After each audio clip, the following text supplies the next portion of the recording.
is that many people have turned up for starters. So the first thing is to say that the name Poyntzpass, two bits, the Poynts bit and the Pass bit. We are really at the bottom of a valley here, which according to those who know about these things, was scooped out by the water when the ice age was receding. And the meltwater from the great heaps of ice flowed for hundreds of years south into Carlingford Lough and scooped out this valley. And when the ice had all gone, the bottom of this valley was a real mess of bogs and marshes and swampland. Now a pass, we're all familiar with the idea of a pass in the mountains, the Kyber Pass or the Bremer Pass or whatever.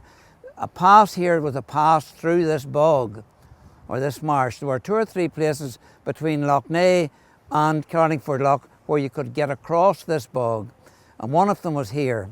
Now around at the end of the 16th century, that's 1590s, when the O'Neillite wars were taking place, a garrison was put here to guard the pass across the bog. And the pass was given the name of the officer in charge of the garrison. So at one time this was Fenwick's Pass, whoever Fenwick was, and then later it was Poyntzpass, but it was Poyntz's Pass after Charles Poynts, who was the officer in charge here. And he was at one time supposed to have fought off a great body of O'Neill's men who were stationed up at Tyrone's ditches, Tyrone being the Earl of Tyrone's ditches. And as a reward when the war was over, he was given 500 acres of land in the townland of Brannock. That's between here and Acton. And I don't want to go down that particular road at the moment. So that is the origin of the name, the Poynts and the Pass, and that's it.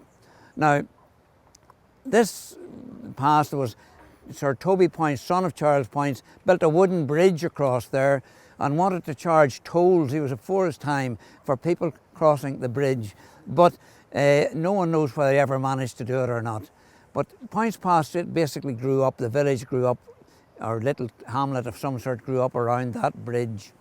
Now, in the 1730s, the canal was constructed here.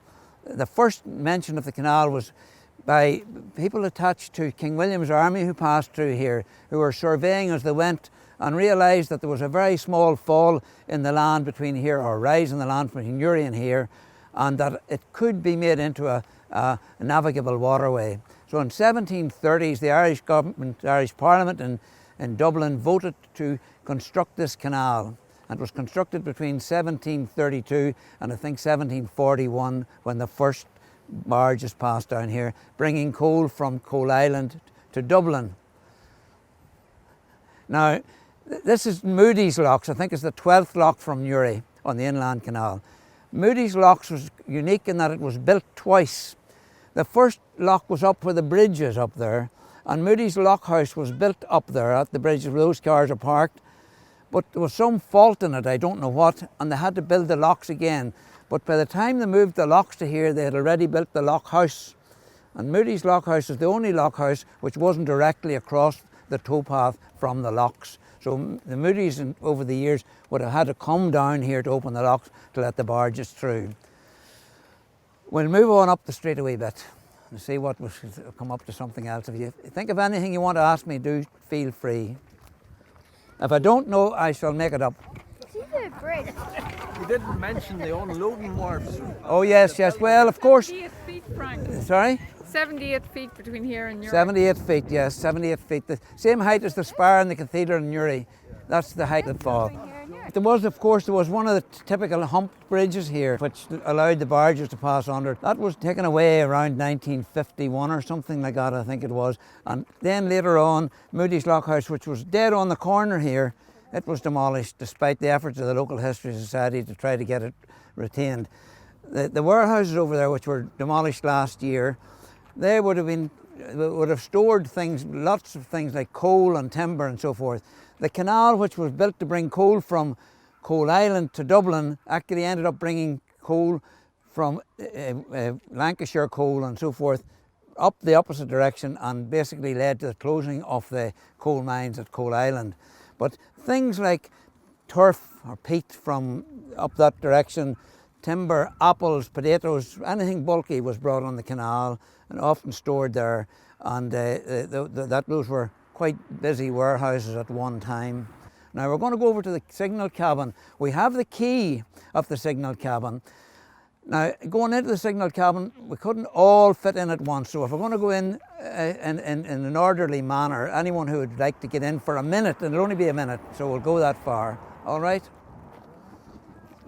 Where's Helen? Hello, Helen.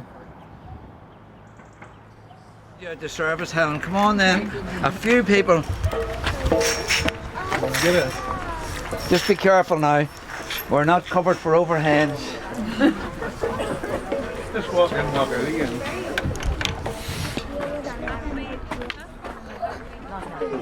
It's a late Victorian signal box, it's called.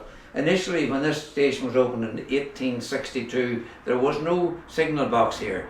We sort of like a pillbox for the man to stand in, who manually opened and closed the gates. But that same man was responsible as well for unloading trains, luggage and baggage and things like that. So what he did was he opened the gates, the train came in, stopped, then he left the gates closed, went down there and took the stuff out of the train. And so sometimes the gates were kept closed against the public for up to half an hour. And children going to the school here, and beside us, probably the other school as well, were often late, and that was a standard excuse. So a man here called Gilliland wrote to complain to Parliament, and eventually the Inspector General of Railways for the British Isles came here to Poyntzpass and observed and agreed with them that something had to be done. So eventually a signal box was built here, a man given the job simply of working the signals, and a porter appointed to empty the trains. Now that's by the way. This particular signal box here was due to be demolished in about 1997 when the crossing was made automatic. But thanks to the small pressure group from the local history society, the railway company agreed to preserve it on the spot, although it's completely disconnected. Initially, the signalman, he opened and closed the gates using this wheel here, and these are the locks which actually, when the gate was open, kept the gate open. And all these levers down along here work the various signals.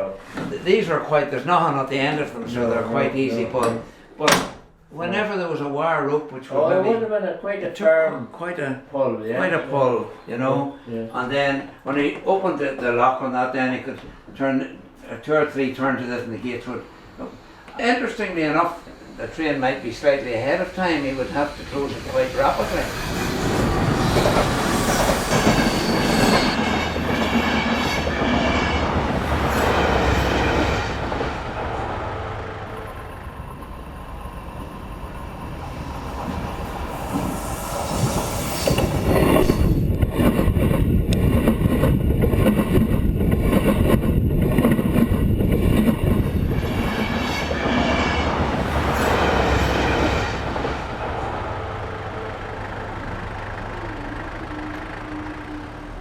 Here, this building is one of our sort of iconic buildings in the village. This is the old school.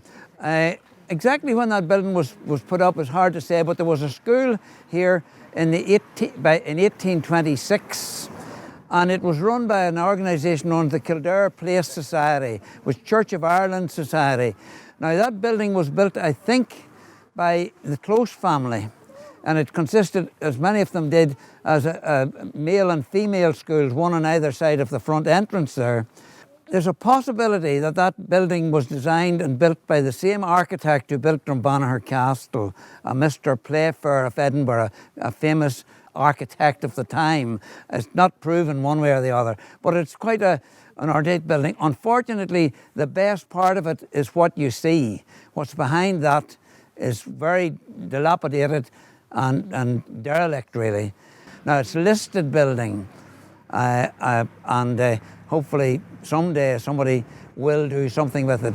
But the only thing that can be kept of it would be that front entrance. There's nothing really behind it worth keeping. There are a few old pupils here I see looking at it, people who went to school here.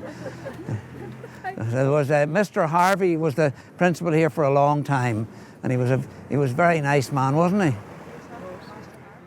Mr. Harvey. Lovely, thank you. That's very good.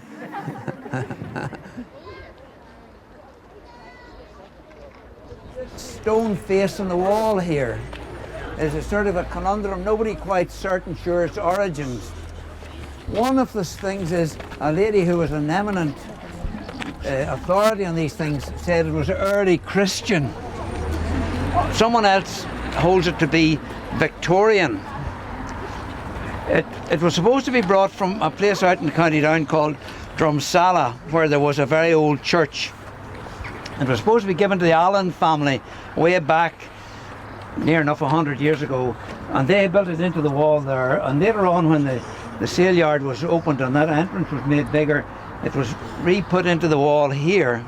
Now whether it is very ancient or relatively modern, I don't know, but it's one of those little things that we sort of keep our eye on from time to time and hope that nothing will happen to it. Well, that's the stone face in the wall.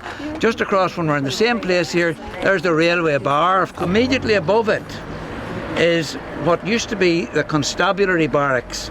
That was the barracks where the Royal Irish Constabulary were in that barracks for over 100 years. It closed down in 1921 when the RIC were abandoned, and the new barracks was built in Chapel Street and opened in 1929 as a Royal Ulster Constabulary Barracks. But that house there now is now McGill's house, that with quite a good wide doorway there. That's it. Okay, so we'll go a bit further. Okay, this is the courthouse, or was. You can still see the name there. See along there. Yeah, if you really have good imagination, you can read courthouse there. That was the original courthouse. See, above the door, you can make it out just very where it was embossed on the, and it was cleaned off, but you can still see the outline of the letters, some of the letters anyway there. Monthly petty sessions were held here until 1936, when it was moved to Tandragee. Now, most of the cases here would have been of a very minor type, drunken disorderly on the village street, that kind of thing. My ancestors had a very outstanding record on that.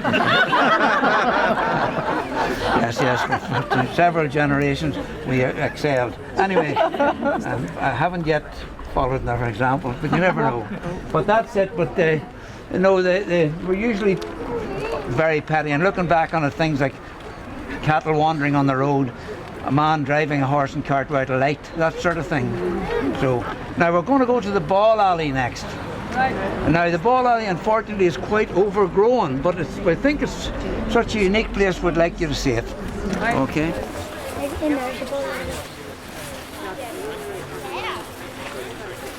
I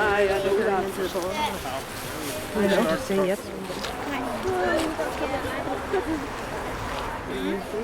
I've seen more of them and do it. I've seen family up there. And there's no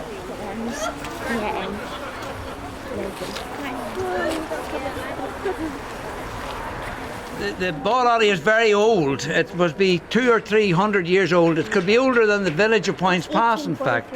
It was supposed to have been built by soldiers who were stationed here at the time of Poynts, and that they kept themselves fit by playing ball against this wall. It doesn't belong to, it belongs to, it's publicly owned, although the ground we are standing on is a right of way which is claimed to be owned by the people who own the post office and that land there. So, but this is a right of way into the ball alley over that little bridge. You play handball by hitting the ball against the wall. You serve it the way you do in tennis. There's a short line and a long line. The ball has to bounce between those lines to be a good serve. The opponent then tries to hit it back against the wall, and if he gets it up, you hit it back and keep going until somebody misses. It's up to 21 points. The way you serve, you try to serve a difficult shot, obviously, and that wall, there's a kink in the wall in there where it bends, and the arc was... Frank? Did this court have an alcove? The alcove? Yes, there's a wee alcove in there that you stood in. The marker stood in to mark. What if you were playing a game and it rained? Well, if it playing a game in the rain, you had two choices. You could either play on and get wet, or you could stop. Generally speaking, if you were young, as I used to be, you'd have played away. But if you're like my current age now, you feel a spit at all, you'd go home. You know that it's very old. There's not another one like it in the country. Everybody else should go up and look in. You can look in, Yeah. folks. I'm awful sorry we can't get into the blasted place.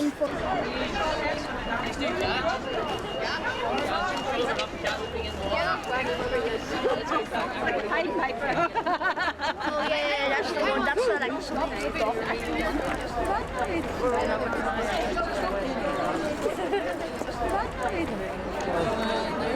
Was the home for 50 years of a man called William Robert McDermott. He was the dispensary doctor, and that was the dispensary for a long time. But William Robert McDermott came here in 1867 and he died in 1918.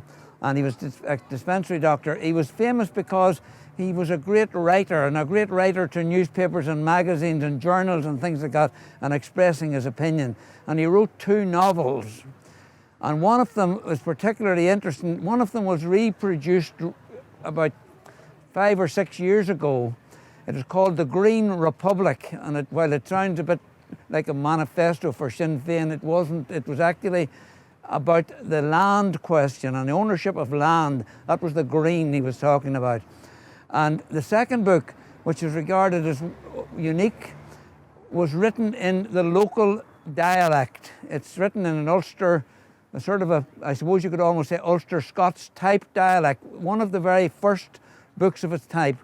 It is not an easy read, believe you me, but it is of considerable interest, because over his 50 years here, he had been collecting, obviously, and listening to his patients talking and recording the way they talked and the words they used, and he uses them in the book. Now, he was famous for a whole lot of things, but one of the things that if you had gone to Dr. McDermott with the least ailment at all, when he looked at you, he would say to you, "You shall die." My father used to say it scared everybody, "You shall die," which of course was true in the long term, but not immediately, I hope. But shall die. But he also was he said he was a kind of a prophet. He prophesied. He said that McCourt's Lake, which is up in the hills up there, would overflow sometime and drown everybody in Poyntzpass. It hasn't happened. He also said that when he died, he would come back in the form of a black cat and haunt this place. Now, a short time after he died, a family lived there called Carsons, and Mrs. Carson had a number of chickens and hens up in the back garden, and the black cat duly did appear and killed some of the chickens. And one day, James, her son, who was a bit of a spontaneous combustion sort of a guy, he without thinking too much, he took the gun and went up and waited and shot the cat. And Margaret Carson was said to have run out onto the street here saying, "Oh my God, James has shot the doctor." Anyway, we'll go up the street a bit further, okay? Just to look at the thing in the round thing in the entry here, that was used for shoeing cart wheels. That was a sort of a template for making the iron to go around the cart wheels, and still there. You see the centre bit could have been lifted up with that hook to put the hub of the wheel in. Now, I wouldn't be an expert on it, but that's what that was used for. Now, we're going up here, there's a very narrow footpath, and we're going to go into the graveyard, so we'll be treated with great respect, all right? And be careful.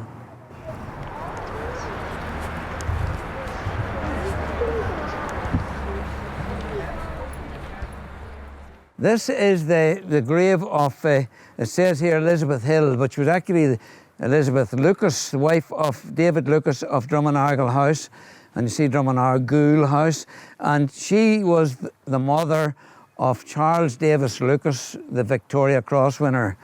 And it seems that, I haven't seen it written, but it's undoubtedly true that she died at his birth or shortly after his birth. And he was reared by the family, his grandparents, the Hill family. Now, the Lucas family were army people. They weren't navy people. They were, generations of them had been in the army. But the Hill family, his mother's people, were navy people. One of them was a captain in the navy, and that, I presume, is why he joined the navy when he was of age, and as a result won his Victoria Cross. But that is the grave of his mother there. Now, nobody knows for certain sure where he grew up, whether he spent any much time in Drummonargle House, but he was undoubtedly born there. There's a, I think, is it County Monaghan, somewhere in County Monaghan, kinds of claim that he was born there, but I think there's no doubt he was born here.